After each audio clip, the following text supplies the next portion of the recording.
It's not orders have slowed down because someone's just not happy. It's just like, no, the economy slowed down. We're in a recession or whatever you want to call it. And, something changes. You need to have that so you can ride that storm out and come out, because if there's people that are competitors like you that sell the same type of thing or whatever your product is, who's going to last long is matter how much assets they have and how much they have longevity to keep this going. It's not going to be like, oh, we like this person better. Well, no, they have money reserves in order to stay in the game.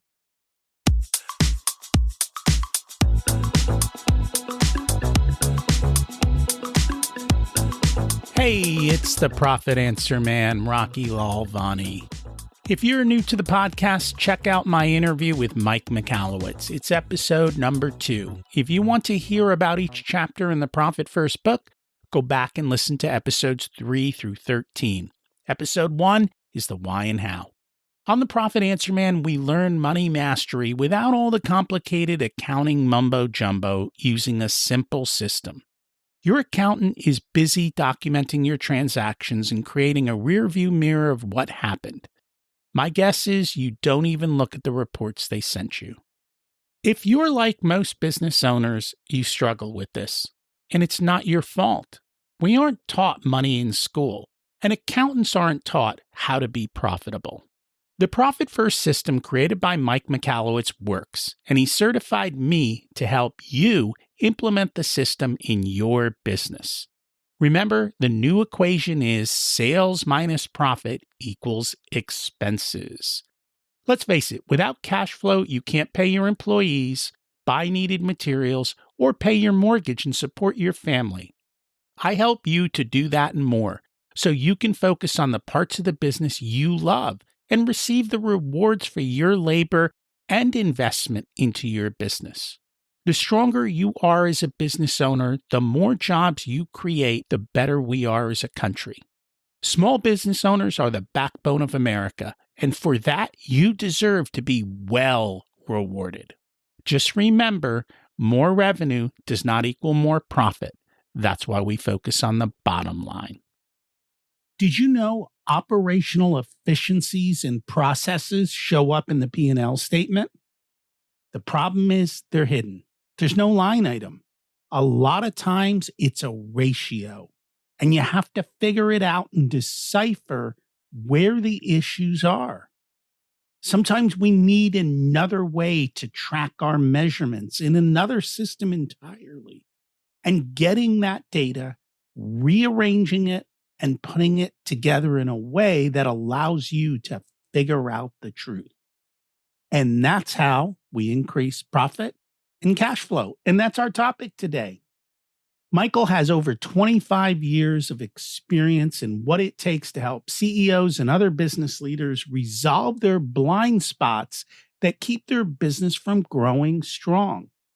He's a fractional COO, CFO, and he helps identify key operational gaps, including an honest look at the financials. Then he helps you develop an action plan to solve the problems that are slowing your growth, get the business on track to hit its goals within the next 90 days. Let's meet Michael and learn how he does it. Welcome to the Profit Answer Man, Michael Straza. It's great to have you join us today. Yeah, thanks for inviting me. I appreciate the time. Can you share a little bit about yourself and your business? Yeah, I've been a business owner and operator of multiple businesses over the 25 plus years of doing this. And I've been anywhere from tech to healthcare, working on startups, kind of done it all. And my area right now that I'm focused on is a fractional CFO, COO work, working with for-profit and nonprofit companies. You know, it's funny you say that because most COOs don't want to look at the numbers. I shouldn't say that. They don't want to deep dive into the numbers. They prefer to be more on the process side. And so it's a rare skill to understand processes and systems and numbers and see how they all connect together. How did you end up with that connection yourself?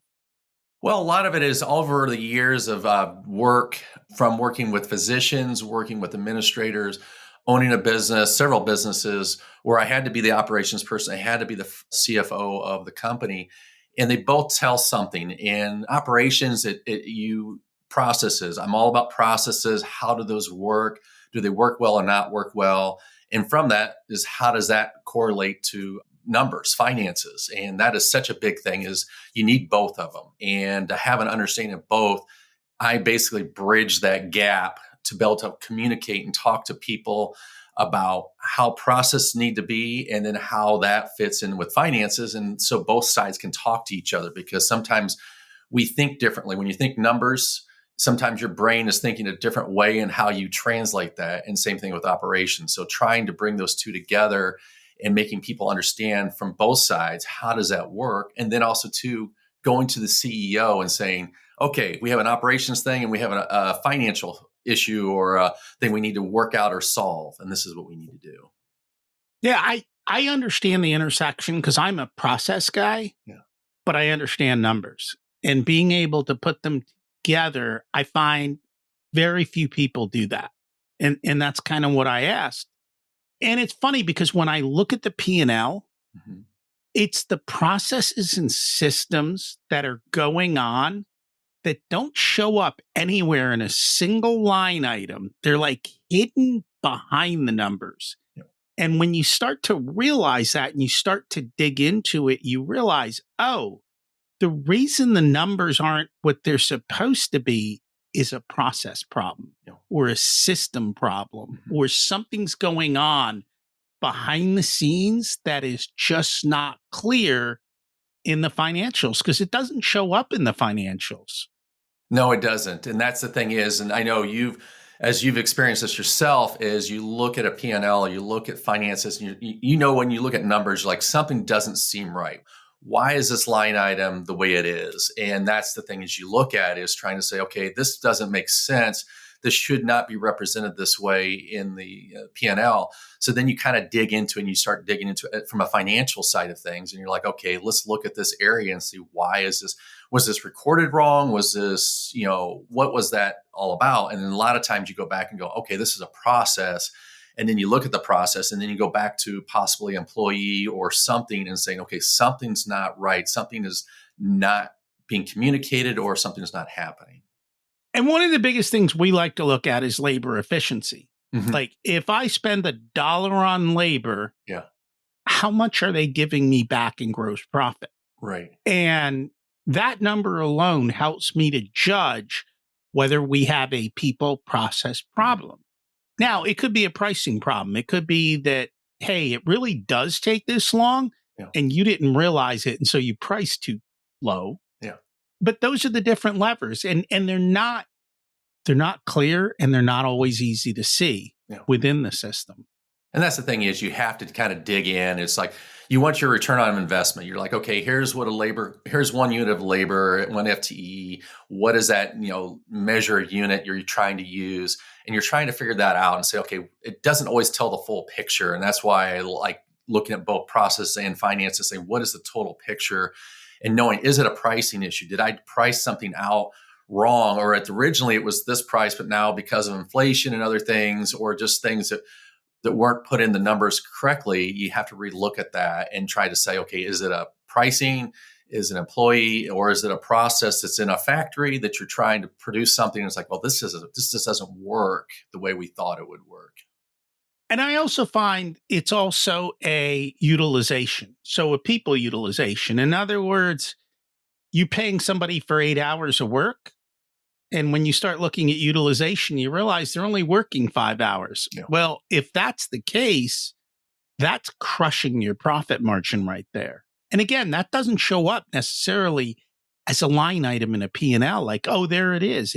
It's investigative work to find it, to figure it out, and to kind of poke it, which isn't always easy.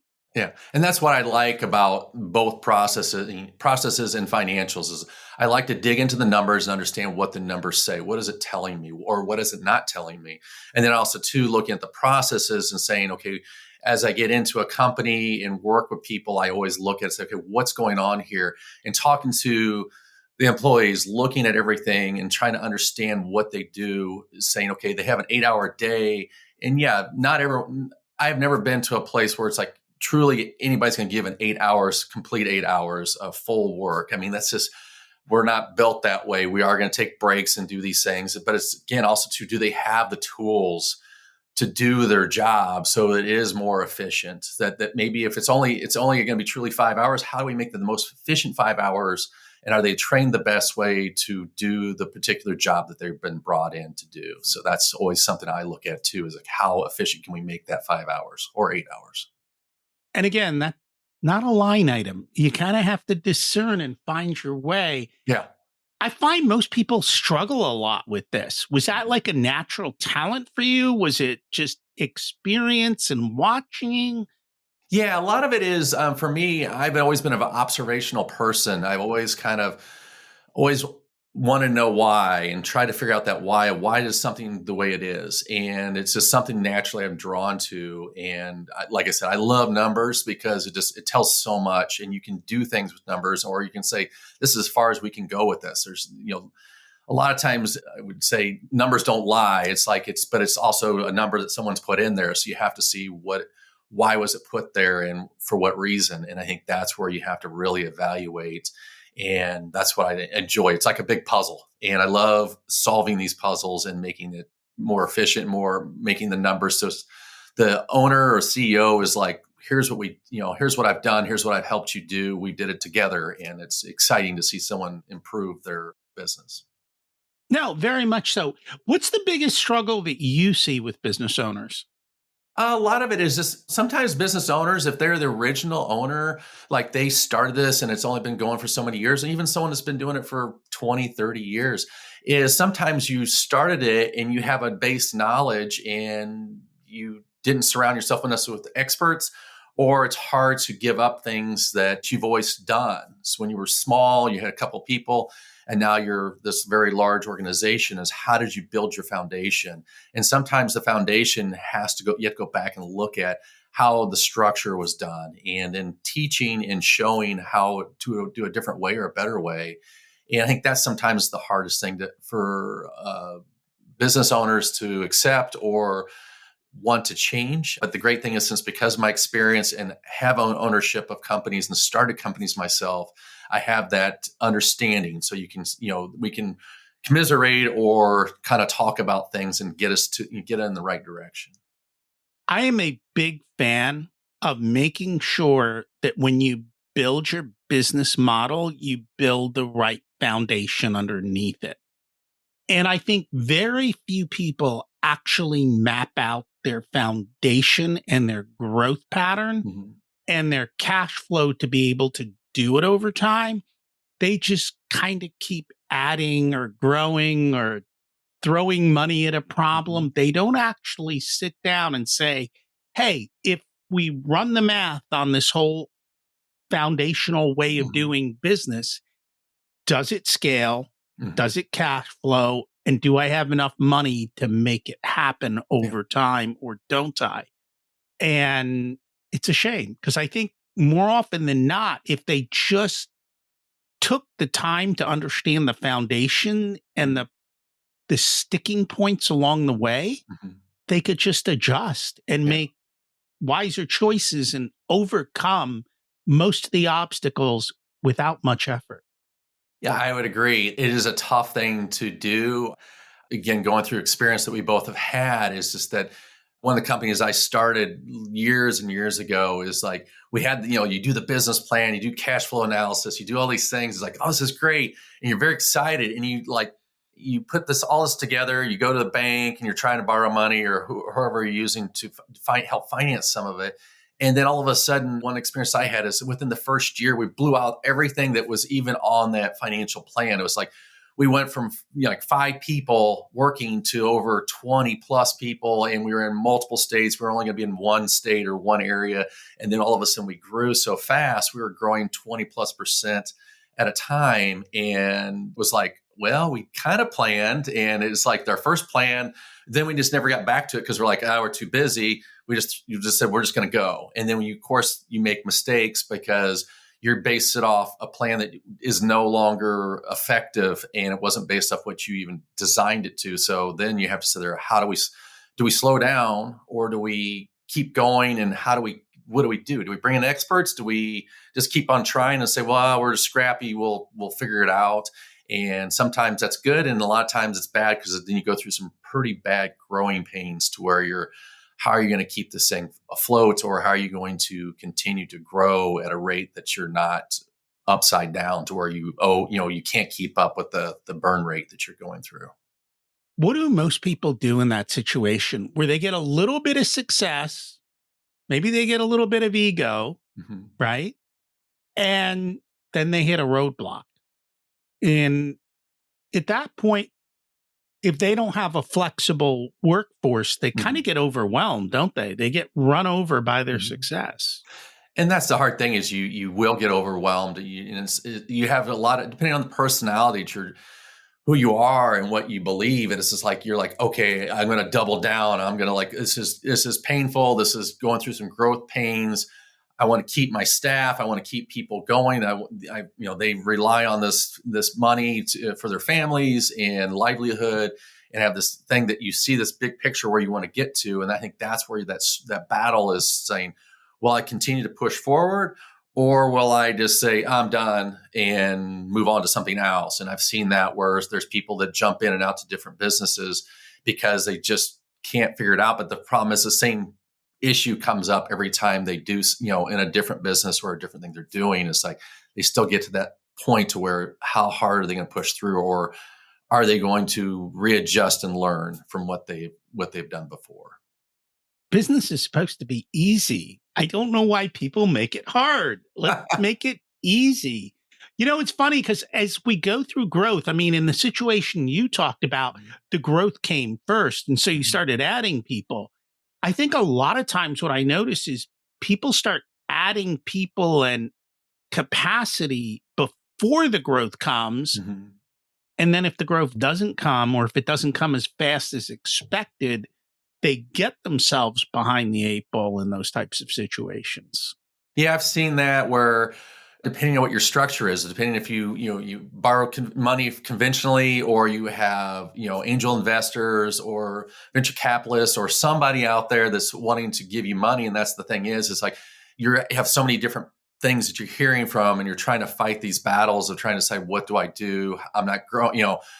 I need to show that I'm doing something. So you add more people to help grow it, and then you don't get it. And then you're like, now what do I do? And then someone's, chirping in your ear saying, hey, don't forget, you said you'd have this, you have this profit, or we want this and we are not seeing this. So we're going to, be demanding. And I think that's where it depends on how you have it structured. Your foundation, again, going back to the foundation, how did you structure it? What were your expectations? What's the expectations of people that are actually helping you with this? And when things aren't going well, people all of a sudden remind you of all the things that you promised. I find other people's money causes more harm than good. In other words, when you make money because your client's buying, things are good because it means you've got a provable product in a provable niche and people are doing it. When you start pushing, which is what happens when you have more money than you do maybe necessarily need, you start making bad choices, I think, or you start wasting your dollars because you don't see it yet. And that's hard. Is like everyone here sees all these success stories out there of businesses, and they're like, you hear about it, you see it, people are talking about it, and you don't know necessarily what's behind the curtain, what's really going on. Is it really that successful, or they have a high debt that they're and the promises they have out there? We only see the great part of the outside of what everyone's doing, how successful they are. And you have to be careful about that, is who are you taking money from? And that's something I've always advised people. It's like, be careful. Just because someone's willing to write you a check doesn't mean that's the person you want to be in business with, because you don't know what's behind that check and what the expectations, even though they say, here's the expectation, it changes when there's either making money or you're losing money. people change on you very fast, and it's a learning experience. And you can warn people and tell them, but sometimes they have to go through it themselves. And I always feel bad and go, "Oh, I wish you didn't have to do that." Well, and I think part of it is if you start relying on non-customer money for growth, Yeah. you then shift your focus from selling to selling what you're selling to selling, I need your money Right. for fundraising, so to Yes. speak. And I think that dramatically, it's hard enough to keep an eye on the business and to be focused on the big picture.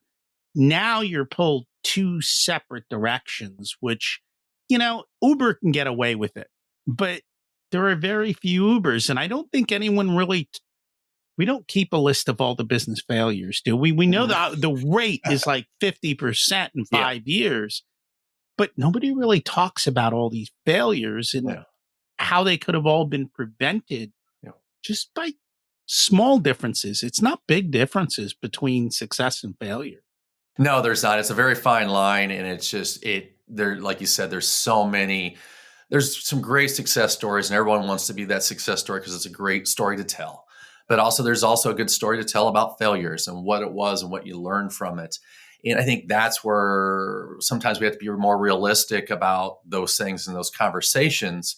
And I think that's where you go into when you have someone you're borrowing money from or whatever. It's the whole idea of what is your goal? Is your goal is to make profit? Is goal to provide an employment place for somebody? Is your goal to scale to be this big organization that's not just local, regional, national, it's international? What are you trying to scale to do? What is that thing? And it's like, that's where sometimes it'll get you a little bit will cause problems. And I've seen that where people are like, oh my gosh, we're just have our customer base is growing. We have we're bringing in all this money, but in order for us to do even more, I need to borrow more money or borrow money in general. And then they get into a VC situation.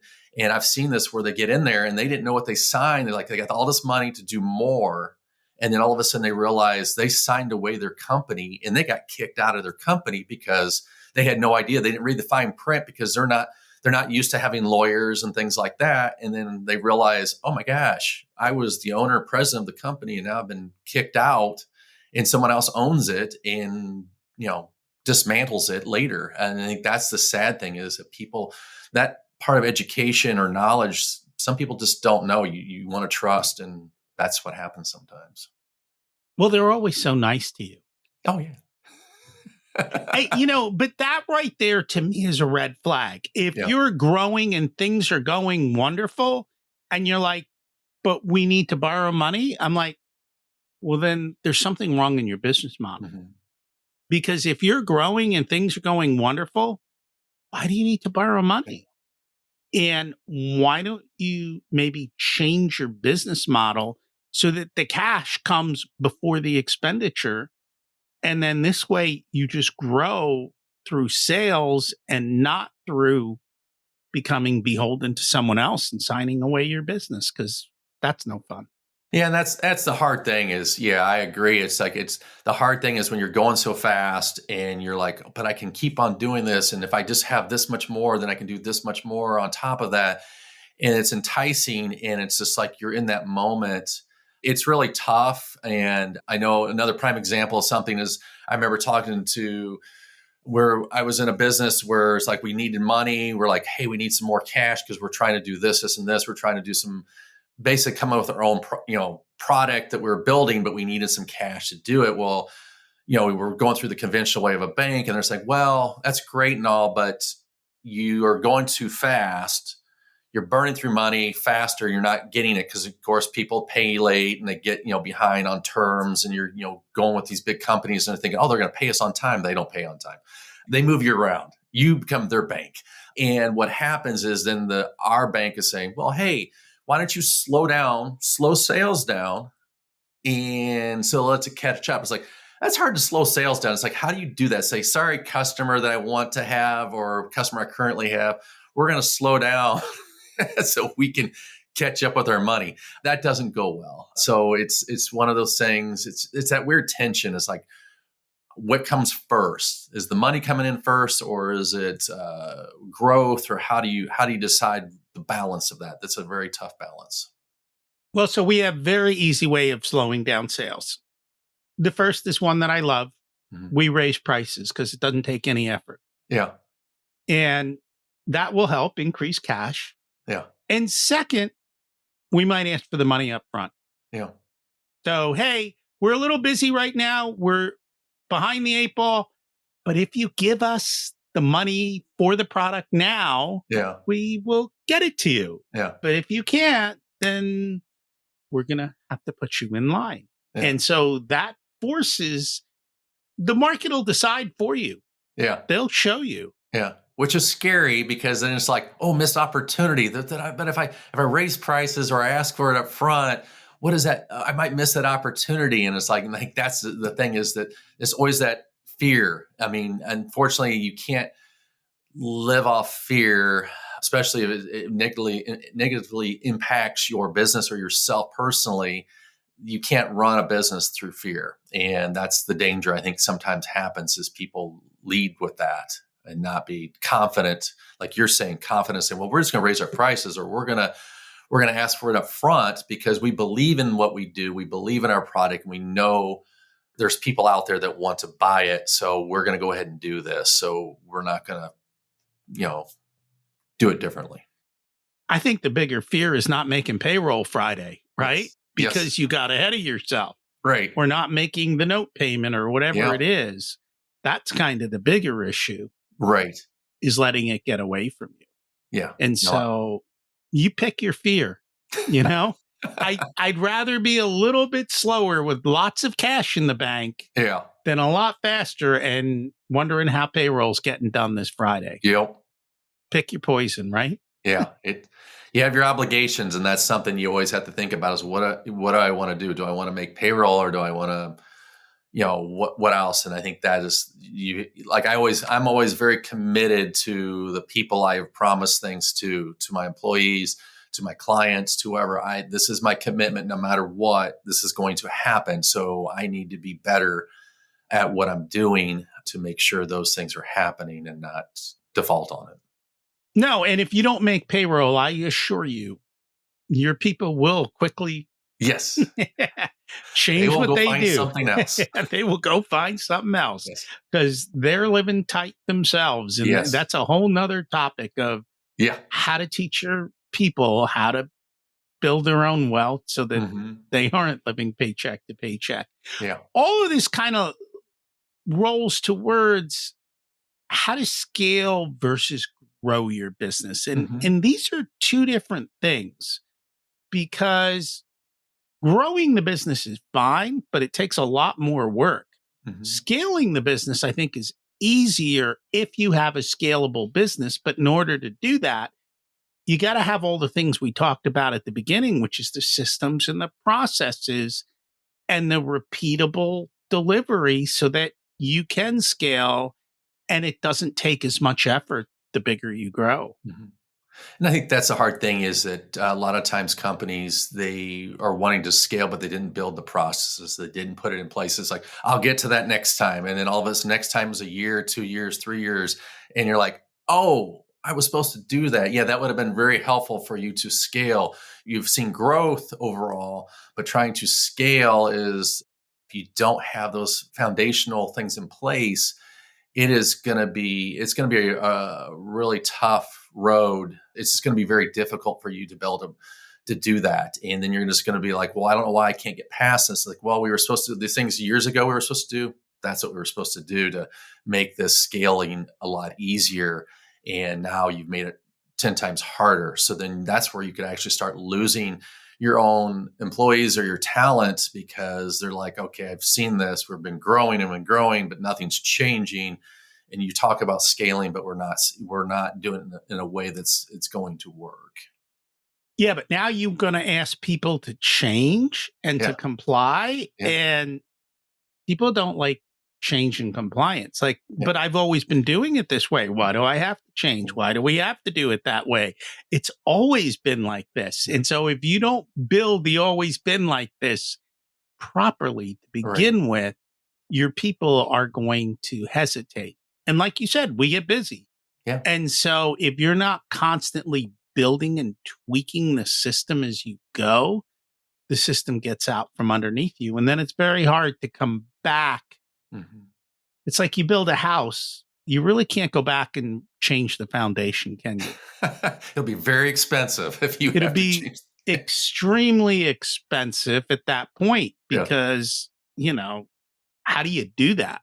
And Yeah. I think it's the same thing with business. If you took the time, we're back where we started, right? Yeah. Build the right foundation and everything else kind of falls in place. But Yeah.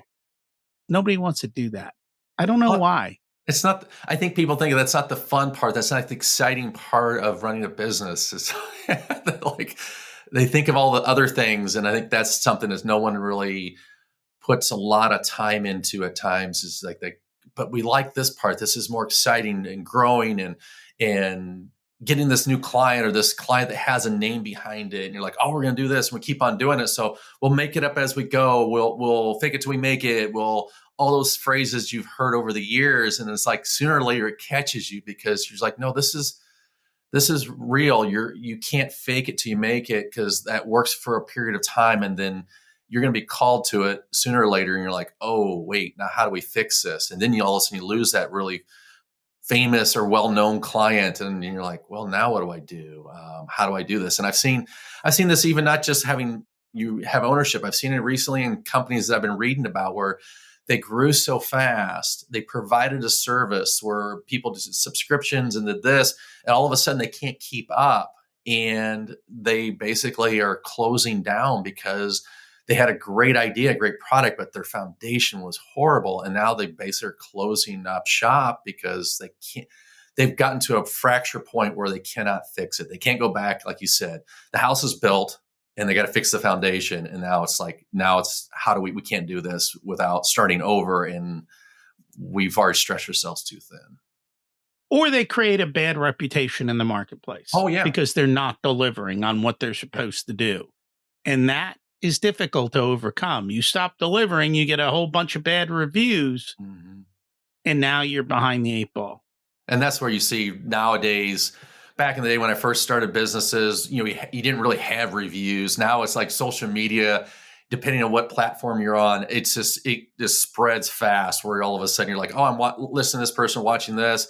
And you start seeing these reviews and it's just like, oh, bad customer service. They don't answer this. The shipment is always delayed, or they charge me, but they didn't deliver the product. And all of a sudden it just gets worse and worse and worse. And whereas to the point where you lose your customers. And now you're like, well, we have all these expenses and we lost a certain percentage, which now puts us in a level where we can't operate efficiently or at all because we lost too many, because everyone has a bad opinion about who we are. Let's talk about one other taboo topic. Yeah. And it's taboo not with us, but it seems to be taboo with business owners. Having large financial reserves because crap happens. Yeah. And business owners seem to have this allergic reaction to having excess cash in the bank. Yeah. So that if COVID, recession, a client leaving, somebody not paying, doesn't cause panic because you've got the excess cash just sitting there. I know it's not growing that much. At least now you get a little bit of interest. I'd love to hear your thoughts on that. Yeah, that's a tough one, because with a cash reserve, it's like, okay, what are you hoping for? Worst case scenarios, like in your insurance policy, that you have this money.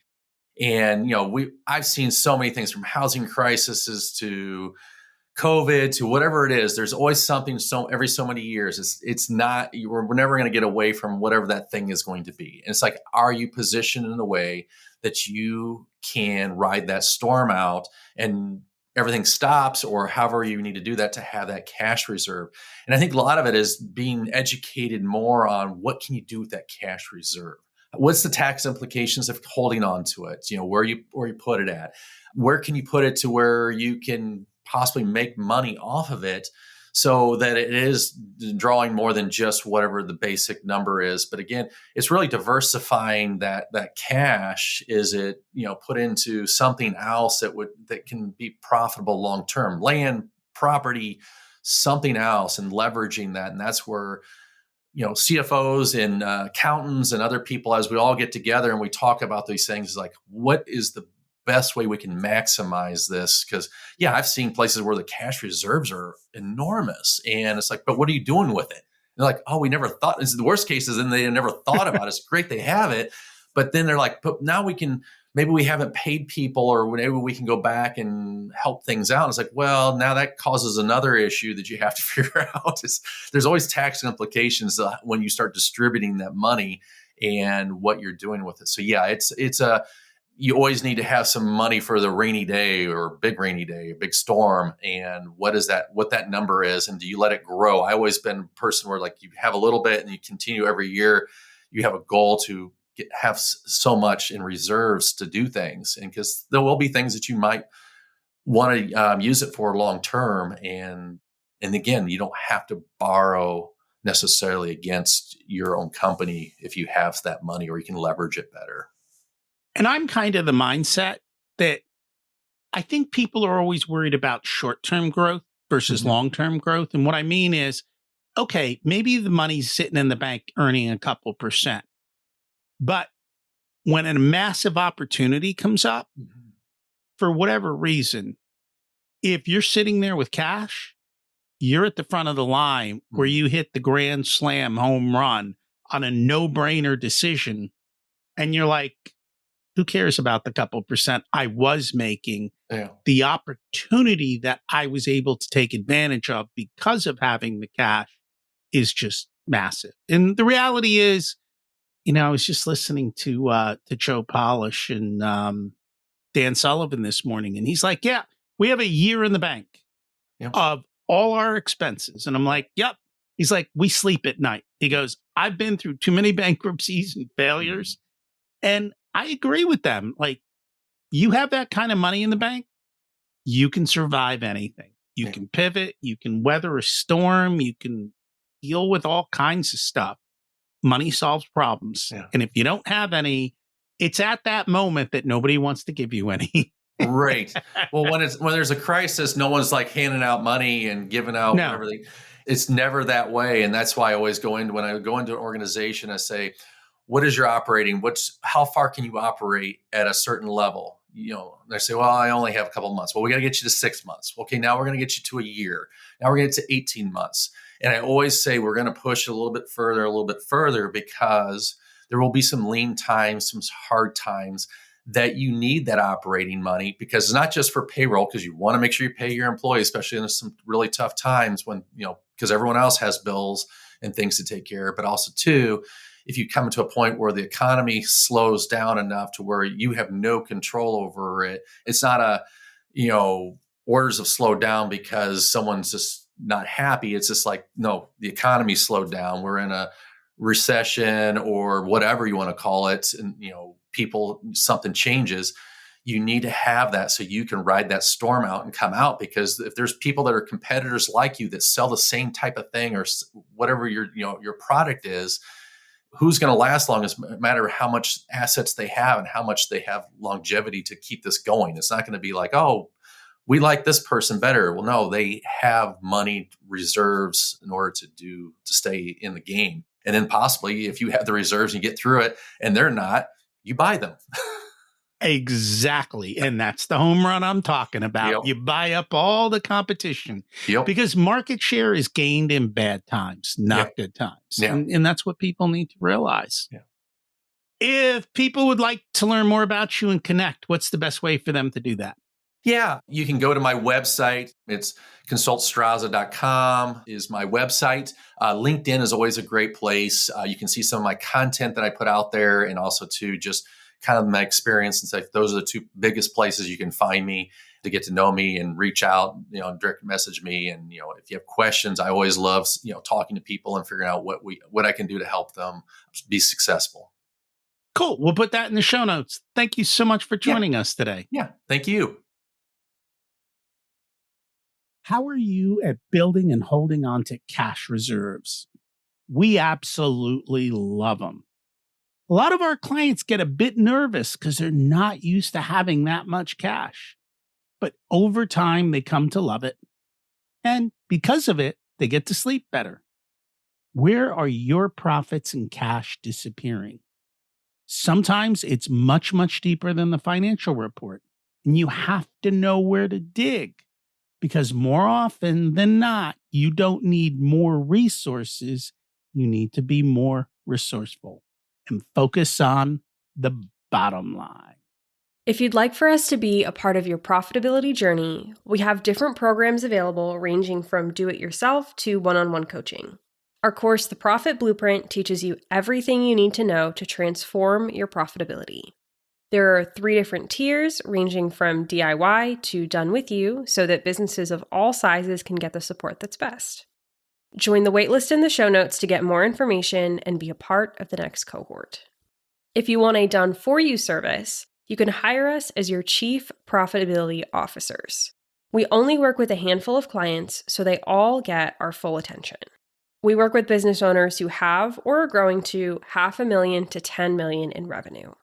You can use the scheduling link in the show notes to get on our calendar for a good fit conversation to see if we're the right people to support you and how we can help you. Remember to check out my other podcast, Richer Soul, where we talk about how to live the ultimate life and be the best business owner you can be. As we close out, let's repeat the mantra. Revenue is vanity, profit is sanity, and cash is king. Have an abundant and profitable week.